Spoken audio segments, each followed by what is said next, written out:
Welcome to the Why Did I Get Cancer podcast. I'm Deborah Herlax-Enos, a small-town girl turned TV nutritionist and healthy living expert. I design health programs for the average guy or gal, including those average guys named Metallica. On September 1st, 2020, I was diagnosed with breast cancer. I asked every oncologist the same question, why did I get cancer? But none of my doctors had good answers for me. I wanted answers, and that's why I started this podcast. I want to help you to lower your cancer risk and provide self-care tips for those in the battle. I'm getting answers, and I want to share them with you. Great podcast episode today. I have to tell you, my conversation with Hack My Age gerontologist Zora Benhamou has really changed my perspective. She has got so many different hacks to literally hack your age. Aging is inevitable. It's going to happen. So what I love is that she has got tested, tried and true, science-backed hacks that we can do to reduce pain. That makes our skin look a little bit younger. That makes our insides a lot younger. She talks about her battle with osteoarthritis, and she's actually had 2 hip replacements. And I asked her, did you do any hacks to try to prevent surgery? Because she was able to put surgery off for quite some time. She shared quite a few of her hacks that helped to reduce pain, increase her strength, so that when she did have to get the surgery, she went in so strong, so fit, and had an easier recovery than she would have had if she hadn't been doing all the hacks. So you've got to listen to today's episode.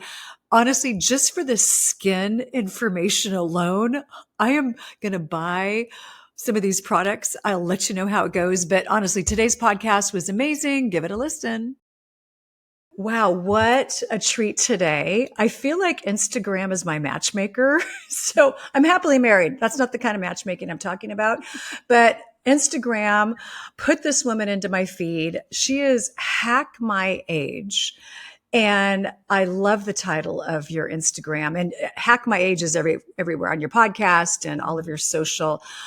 Zora Benhamou, gerontologist, aging expert, and a certified nutritionist in the menopause space and a breathing coach? A certified sports coach, sports nutrition coach. And I've gone through the Oxygen Advantage breathing. It's a breath work technique, and it's a program that I went through that I think is absolutely fabulous. Highly recommend. But it's breathing instructor. Wow. You've done a lot. Yeah. Yeah. It's amazing. And I also went through the program that you think is really important for menopause is the Institute of Bioidentical Medicine with Dr. David Rosensweet, got a menopause method. I mean, there's so many programs I've done, but I think that was really a really key one to understand what's going on in menopause and our hormones as well. Okay. Yeah. All really, really important. And so you're an aging expert, and there's so many things to talk about. I just listened to your podcast on copper peptides for skin. Okay. I'm now obsessed. I'm going to have to buy all of the things that you talked about. Did you see the video? Did you see Debbie? No, but I'm going to. I looked her up on Instagram, and she looks like she's 40, and she's 70. She's almost 70.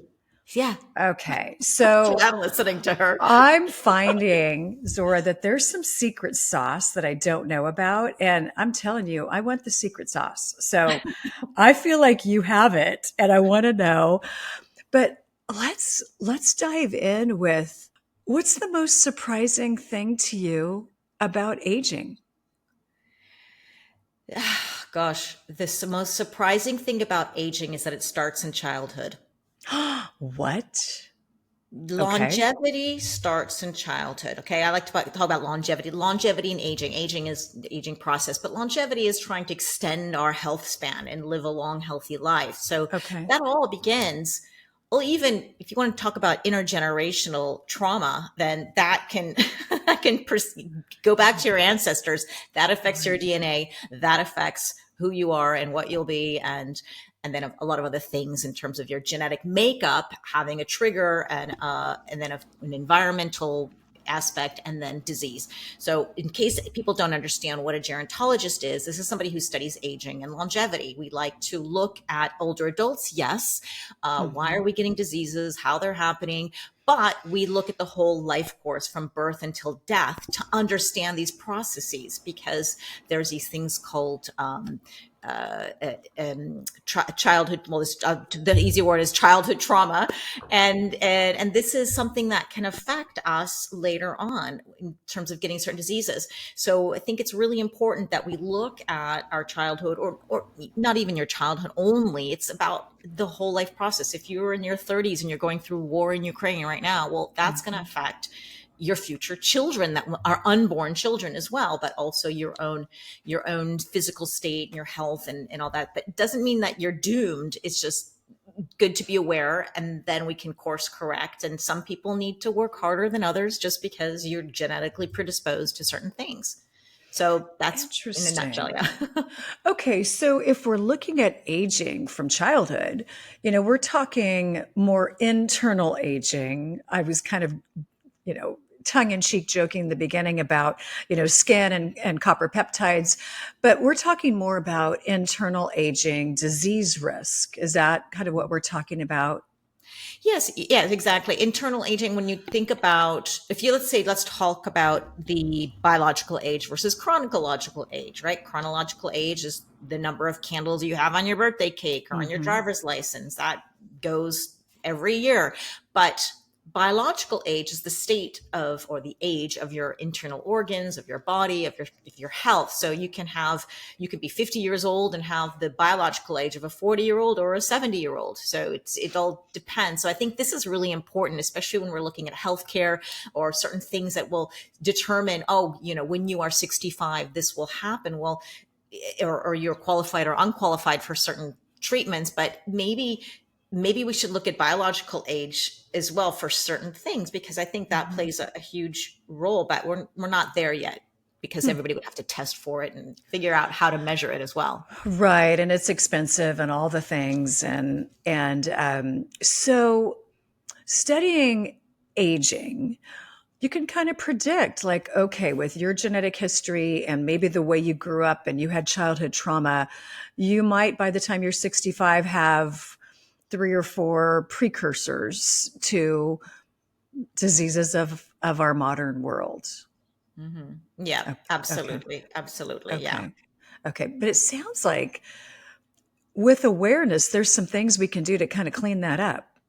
Yes, because we have our genetics, and thanks to your mom and dad. And then we have our epigenetics, which is some things that we can control. So they say genes control or pull genes are the loaded gun, and epigenetics is the one that pulls the trigger. Right. This is the lifestyle, diet and lifestyle thing. So we can change our genes or epigenetics and that means just how the genes behave. Right. So you can turn things on, you can turn things off through certain diets and lifestyle habits. So this is really, really key. And the scientists and the research is showing that we have about 10, some people say 20%, depends what studies you're looking at, is related to your genes. We can't do much about it. But then you have 80 to 90% that we can control. That's huge. That's huge. My mother died of breast cancer, and I was only 23. She was 57. So I was for years afraid. I was thinking, oh my gosh, I'm going to die early. I'll never see my grandkids or whatever. It's just my fate. You probably remember that. It's like everything was genes and you're doomed. And then we had the Human Genome Project come out, and we found out, oh, wait a second, we can control a lot. And that felt like a huge weight lifted off of me. And that's why even in my young adulthood, I was reading and trying to figure out what can I do to just not die early. And then that came out, and I thought, okay, let's at least set the cards in our favor. There's no guarantees in life. We're all going to die. Sure. It's just we want to try to stack them in our favor so that if one day I get something, I say, you know what? I'm totally guilt-free. I am fine. Like, I did everything I can, and I know that I did my best. So I don't feel bad that I didn't try. That's Right. just me. I mean, everybody has their own way No, of. I agree. I mean, I think that must have been such a sense of relief to you to find out genetics play a role, but they don't play the main role on stage. There's so many other things. And when I think about aging, and I'll just use myself as an example, I felt like I'm 60 now, and I felt like I was aging well. I was running half marathons. I was working out 4 or 5 days a week, pretty good energy and all those things. And then September 2020, boom, got a breast cancer diagnosis.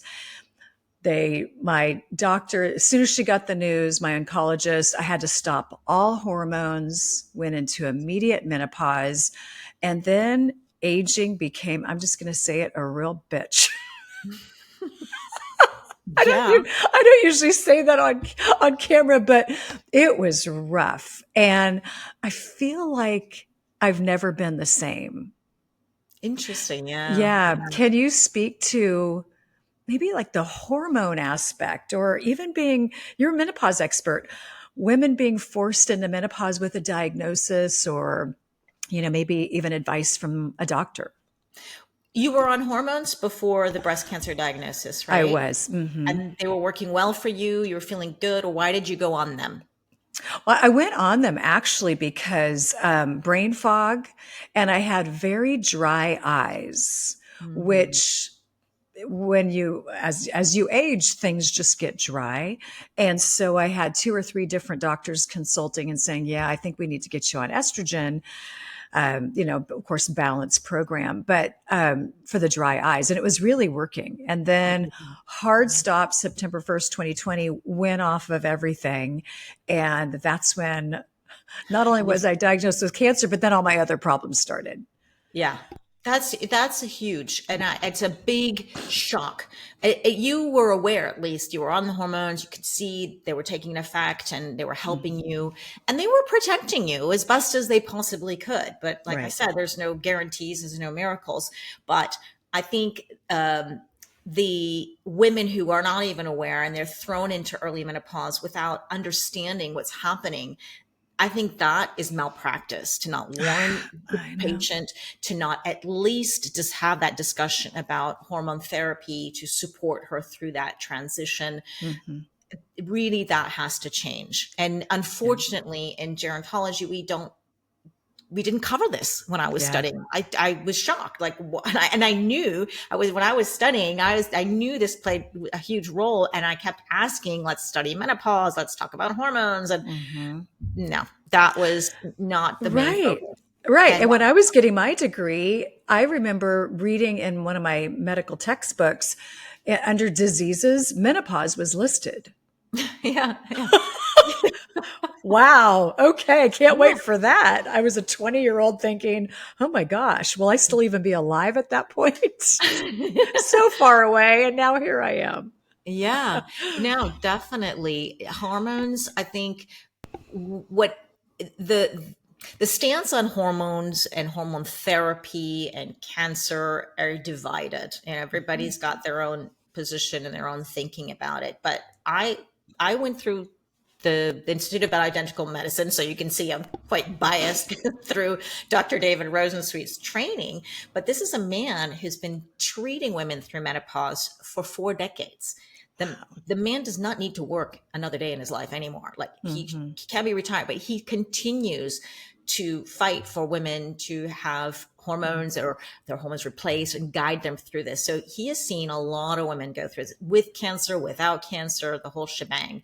And so what this course was doing, it's a course for doctors. They just allowed me to take it and went through it, but they're teaching doctors how to guide their patients through menopause. And even though we didn't study in depth how a doctor should treat a woman through hormones with her cancer diagnosis, but he made it very clear that women who have a cancer diagnosis can get on hormone therapy. They can use it. They should not be thrown under the bus and that's it, and forget her, let her, she's already stressed with the cancer. Right. Like, I can't sleep because her mind is racing. Why would you remove her hormones from her? And of course, every person's different, and you have to have that discussion about the risks versus the benefits. But he says, when done correctly by a doctor who understands breast cancer and understands hormones and understands menopause, it's absolutely possible to help that woman thrive through her diagnosis. But he says very often the women who are have been treated, very, very simple to get her back on her hormones. And the research that he presented to us showed that the women post cancer who've been treated, who are taking hormone therapy, have better survival rates than those who don't. And that, to me, was mind blowing. And it kind of makes sense when you think about it. You know, after you've gone through your treatments and you're trying to get your life back, you still are suffering from the loss of hormones through hot flashes or poor sleep and brain fog and hormonal. Well, then, getting better sleep, getting more exercise, feeling like you have enough energy to make a healthy meal, like all these things. It's maybe not just the estrogen protecting your breast, but it's the actual whole process of all the lifestyle changes that you're doing because you are feeling better thanks to the hormones coming back in your life. And again, I'm pro hormone as I am. I always say you can't out hormone a bad diet and lifestyle, and everybody has to make their own choice. I have to always reel myself in and understand that hormones are not for everybody, because sometimes the way we talk about it sounds a bit like a miracle. And then the women who decide not to take it for whatever reason, they feel left out. And I don't want that to happen either. I mean, we all have, there's a lot of things we can do to start feeling better outside of the hormone piece. Right. And God made us all different. So what works for one woman and her prescription isn't going to work for another. I mean, like it's very nuanced. And I think we're just not talking about taking a deeper dive on those types of details. Yeah.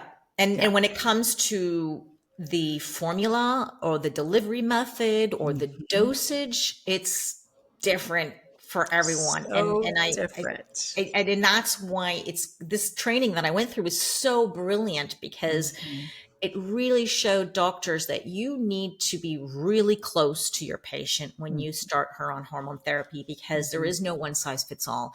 And we want you to give her your email, give her whatever contact information that she can every day, if she wants to get in touch with you and say, look, I'm feeling this, I'm not feeling that.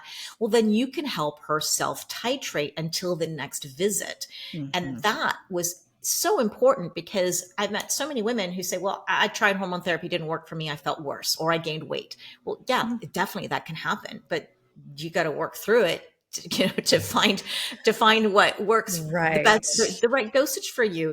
And they'd rather just deal with the hot flash and the night sweats rather than the weight gain, for example. It's a pity, because it just doesn't have to be that way. It doesn't have to be that way. And you have a kind of a tagline: menopause is, what is it you say? Inevitable, but suffering is optional. I agree with you. Okay, I think most of you know that I have been looking for a water filter for so long, and I've been really picky about my water, mainly because I got tested for glyphosate, which is the active ingredient in Roundup. I got tested for that about a year ago, and I was in the 95th percentile, which is not good. Not 95th percentile good, 95th percentile bad. So I was working with my physician, my naturopath, on how to get it out. She said, look, I know you eat a mainly organic diet. What else could you be doing? Are you spraying your yard? We absolutely do not spray our yard. And I'm also really careful when I drive by people who are spraying their yard, or maybe it's a municipality, I roll up my windows and I put on my recirculated air. So we determined maybe it was water. So I researched and I found this filter that actually can remove glyphosate from the water. It's called Barreau. Again, I did my research. I love this filter. It's beautiful. It sits right on my counter. It is just, it's amazing. And the water you know what, the water tastes like nothing, which that's what you want in water. I know people say the water tastes great. I don't want it to taste anything. I just want it to be water. The other reason that I chose the Barreau filter is that it removes 99% of heavy metals and 99% of pharmaceuticals, because yes, pharmaceuticals, other people's drugs are in our water because people don't dispose of drugs properly. All of these three things were really important to me. So if you go to the show notes, I've got a link there.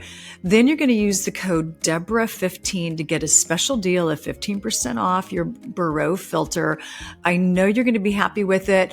One of the tests to see if it's working properly is they have you put red dye through the filter, and what comes out on the other side is clear, fresh, not red water. So honestly, this filter works. I hope you enjoy it. Use the code Deborah15. I feel like now we're in a good space in our country where we're actually talking about menopause. There's some great books out, and my Instagram feed is full of women talking about menopause and different techniques, but to feel better. But 5 years, even 3 years ago, people weren't really talking about it. So I think it's a good time to be a woman in her 50s, mid 40s, moving toward that, because the information is starting to be talked about, which again makes me so happy. Yeah, when you were going through menopause, like when did you start your sort of, let's say, perimenopause journey? I would say for me, perimenopause started in my late 40s, and it started with the dry eyes. Mm-hmm. And were you aware of perimenopause, that No word? idea. No, I mean, I'd No. heard the word, but I mean, how sad is that? I'm a certified nutritionist. I've been in this field for 30 plus years. And back then, so 15 years ago, nobody was talking about these things because it was probably in that, I use air quotes, disease category. And Yeah, yeah, it's a taboo topic, and right. women definitely we're not talking about. I mean, did your mother talk to you about Oh menopause no. ever? Oh no. No. No. I still haven't gotten my talk, if you know what I mean. So The I've been birds and the married for bees. 20 years, and yeah, I figured it out, but I never got the talk. So we Yeah, didn't talk about things like that in the 70s. So yeah, and it's yeah, universal. I don't know it if you've seen the is. reels I've done with women around the world, but as Yes. a nomad, I just go over and I stop women on the street. I ask them 5 questions about menopause, and so often, I mean, you don't see the rejection because I only post the ones who Of agreed, course. but there's so much rejection, and Hmm. very often, it's most of the time it's, oh, I'm shy, I don't want to be on a camera. I understand that. Or, oh, my experience is so bad. I don't think you Hmm. want to hear that. And I'm like, yes, I do. Yeah. But the worst was when I was in Czech Republic in Prague, and not only I got rejection, but I got a really nasty look, and it was a hard no and get out of my store kind of a thing. And I thought, Oh, oh, and it happened over and over again. I said, okay, there's something going on. And I started talking to the younger oh, women. I said, should I get a translator? They said, right. no. It's basically you're stopping them and saying, hey, you look old. Can I talk about menopause with you?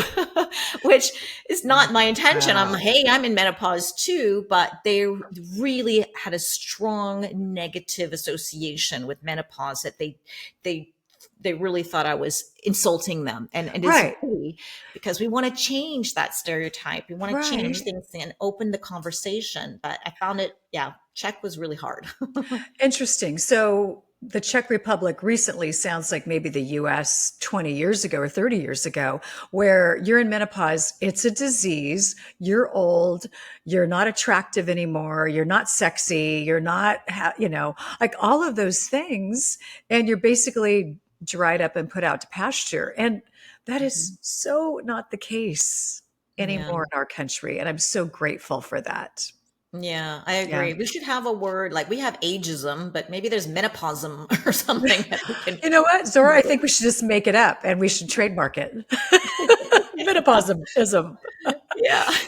So you've had a couple of surgeries, Yeah. and how do you feel you're aging?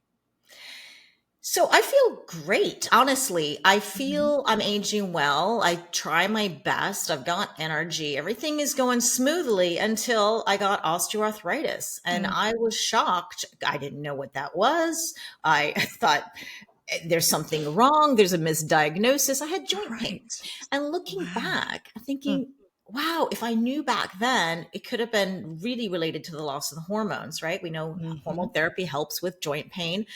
It was very localized, always in my hips, and there are many reasons, and people come up with all kinds of reasons why. But from a medical perspective, there are 12 risk factors for osteoarthritis, and I had 9 of those, Oh and my so I was kind of goodness. set up for this. Okay. And osteoarthritis, to make it clear, because a lot of people confuse it with osteoporosis. Mhm. Osteoporosis is the loss of bone density, right? Your bones are getting brittle and you are very predisposed to a fall and then a fracture, or a fracture and then a fall.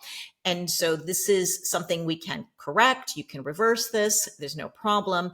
My bones are very strong.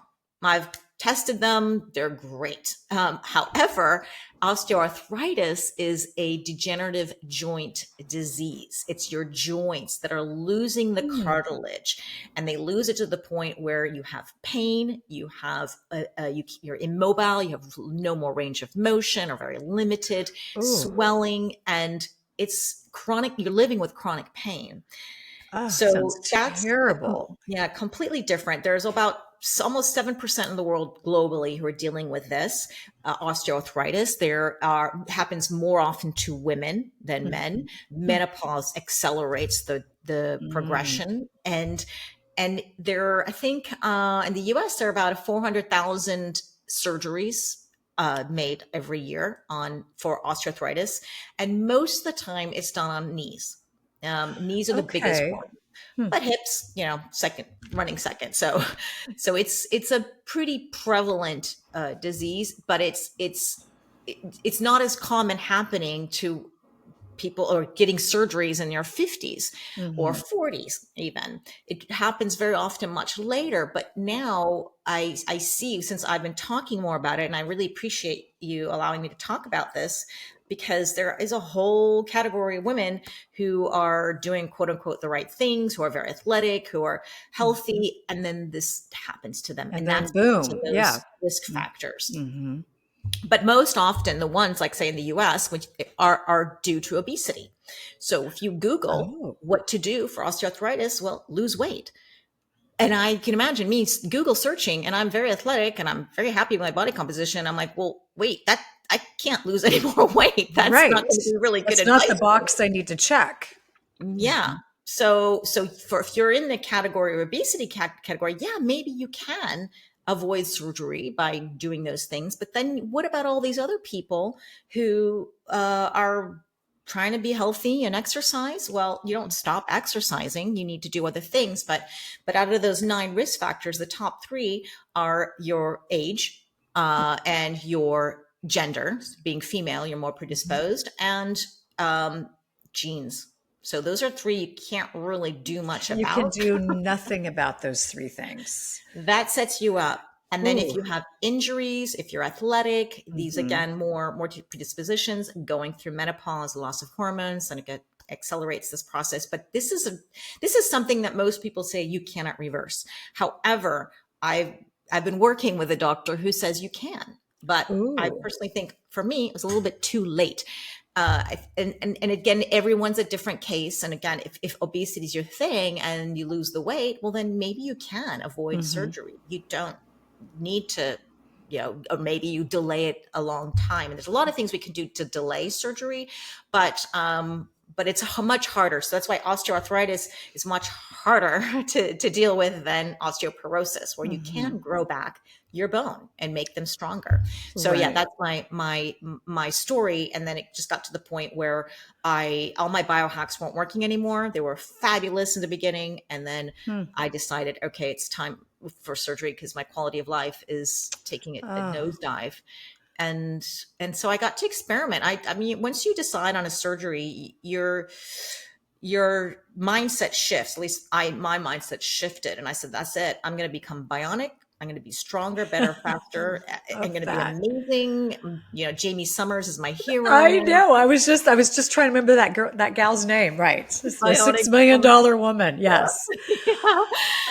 And then you get so excited for the surgery because if anyone who speaks to somebody who's had a hip surgery is so happy. Like they're so excited for you because they know what it's like to live in chronic pain and they know how much better it is on the other side. And what this experience has taught me as a gerontologist, I used to be a little cocky about people who have chronic joint pain. I'm like, well, they're just not exercising, they're not moving, and this happens, so you got to move. But now I realize, you know what?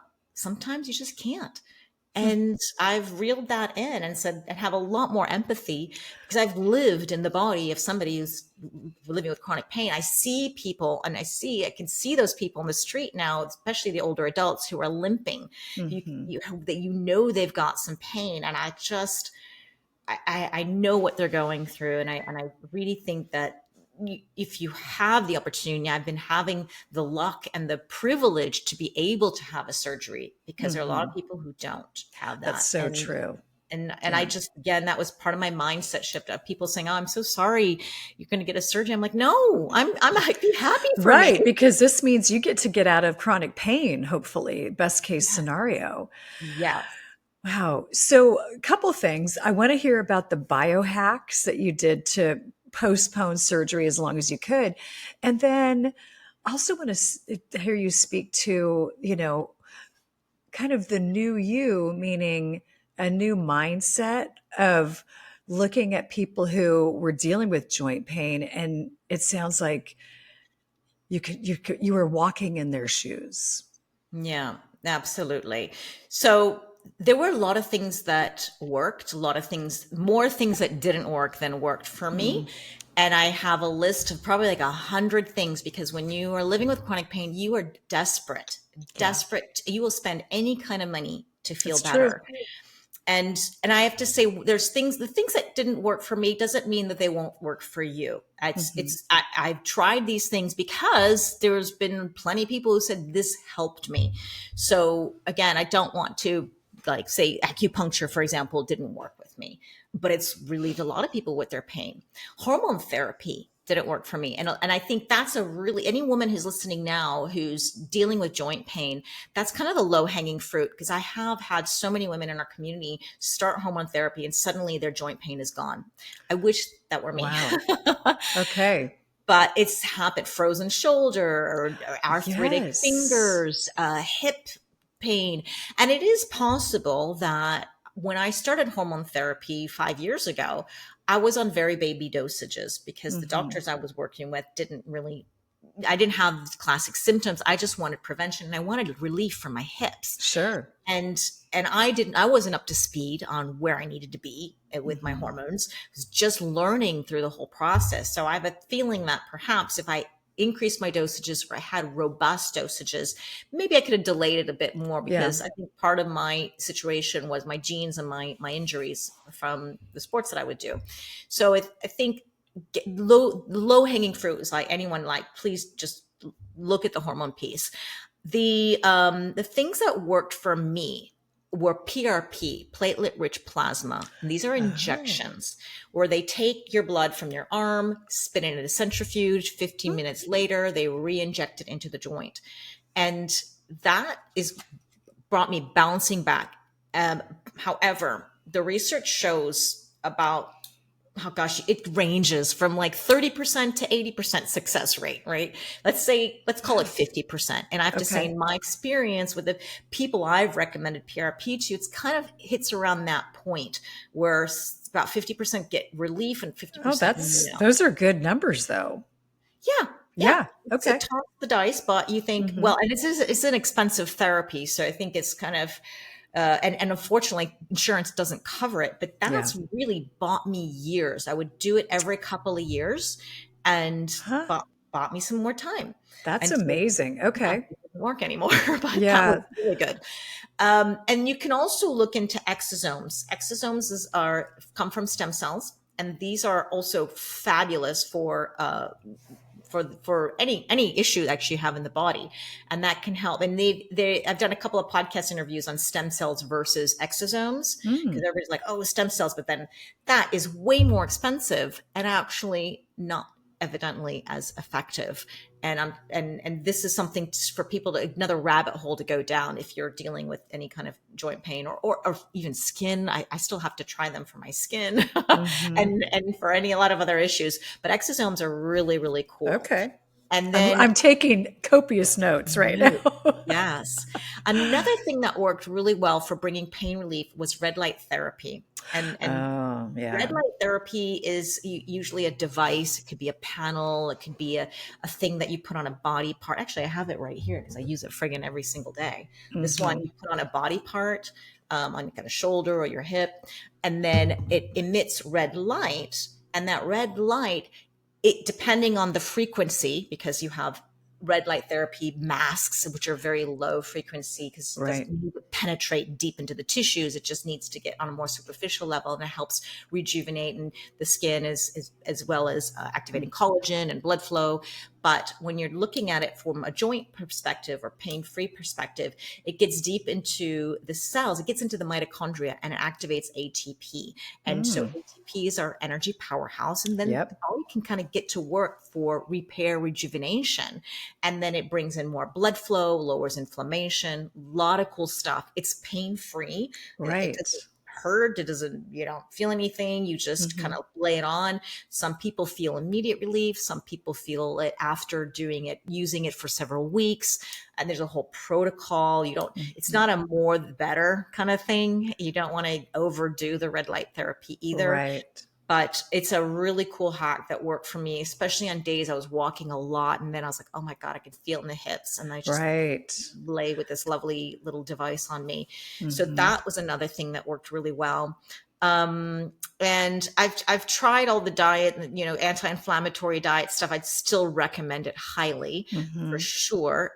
Whether or not it helped for me, I tried, believe me, the lectin-free diet and the anti-inflammatory diet. Yeah. And I still generally eat like that, but it didn't quite move the needle for me. But I still highly, highly recommend it, no matter what. And then your rehab exercises, like as limited mobility as maybe you have, whether it's your arm or your knee or your hip, it's really important you keep the muscles strong. You want to create space, and at least for me in the joint, it was all about let's work the glutes, let's try to keep the space. And maybe I was able to go on for a lot longer because I was always working on that as much as I could with a trainer, and you got a physio or a rehab or a therapist. These are things that are absolutely crucial. And then if you need surgery one day, well, you're prepped. You trained for your surgery, because then you will have a very fast recovery because you've worked on that muscle. So those are some of the things I think that really worked for me. I know I'm probably forgetting a ton more, but those are kind of the big drivers. And the other thing that I didn't try actually, there was another thing that didn't work, but I would say if anyone's dealing with osteoarthritis, go down this rabbit hole, and it's a drug called pentacin polysulfate. And it is used in racehorses historically. And then they had these human trials, and the research is really good for humans. And I saw a doctor from the Boulder Longevity Institute, Dr. Elizabeth Ewers. She's fabulous in regenerative medicine. It works on 80% of her patients, she herself as well, who's got end-stage osteoarthritis in her knees.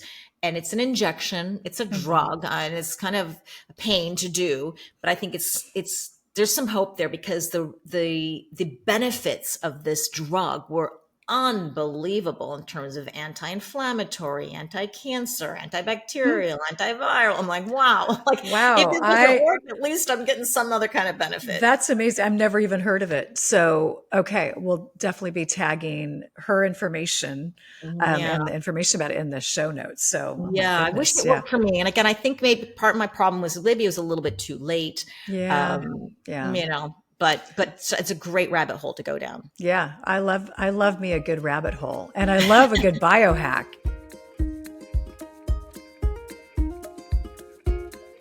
It's that time of year. I love spring. I'm a gardener. So to me, it's renewal, it's growth, it's all of those things. But also, after growing up on a small farm, I have allergies and I'm so sad about it, but I've had them my whole life.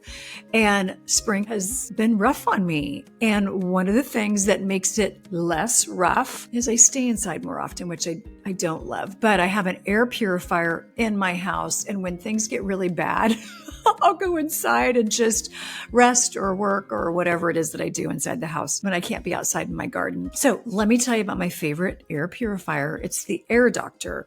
And I use the Air Doctor 3500 and it is amazing. One of the things I love about it is it picks up 99.99% of junk in your air. It's got a HEPA filter, an ultra HEPA filter, which I love, but it also picks up mold spores and pollen and dust and microplastics. Y'all have heard me talk about microplastics so much. So here's the deal. Air Doctor has a great deal right now. And the 3500, which again, I mentioned that's my favorite one, it's $280 off. I don't know how long this is going to last, but this is one of those products you just want to have in your house for emergencies, meaning the emergencies of summer wildfires or again, just getting too much pollen in your neighborhood. So go to the link in the bio. I've got all the information there. The discounts are already in there.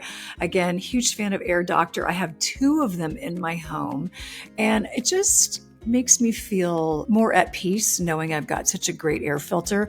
Here's one of the other things that I love about Air Doctor. When I'm cooking and maybe I'm not paying a whole lot of attention and things are starting to burn and there's kind of smoke coming off of my stovetop, the Air Doctor, when I have it on auto, it kicks into high gear. So it's got this automatic system that when the air starts to get a little bit, congested, polluted in your house, it kicks into high gear. The lights start flashing and then eventually when it clears the air, it calms down. So I also love that. It can help to clean my house after a bad cooking evening. So anyway, enjoy your Air Doctor. Link in the bio or go to the show notes.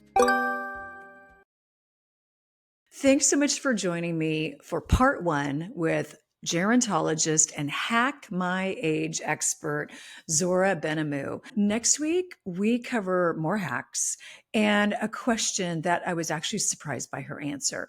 And I asked her straight up, is there a point of no return? Like, do we ever get to the point where these hacks just don't work anymore? And honestly, I was surprised by her answer. So I'm thinking I'm maybe not going to tell you, and you have to tune in next week. But I know you're going to enjoy it. It's a short episode. It's about 20 minutes. I know you're going to love it. Hey, y'all, can you do me a favor today and go and leave a review of this podcast? I know that the more great reviews, wink, wink, emphasis on great, reviews that I get, along with more downloads and more subscribers, that pushes this podcast out to people who might normally not even find it. And the reason I started this podcast and my real heart for starting this podcast is that I needed this information. It wasn't available. And so I started a podcast so that I could be a blessing to others. So you're a blessing to me just by being here. And again, thank you for your support. Thank you for your positive reviews and all of the notes that you send me. And also just wanted to say, hey, keep in mind, I'm not a doctor. And if you need medical advice, please reach out to your team. That is going to be just the best source for you because they know you. So again, I hope you enjoyed this podcast.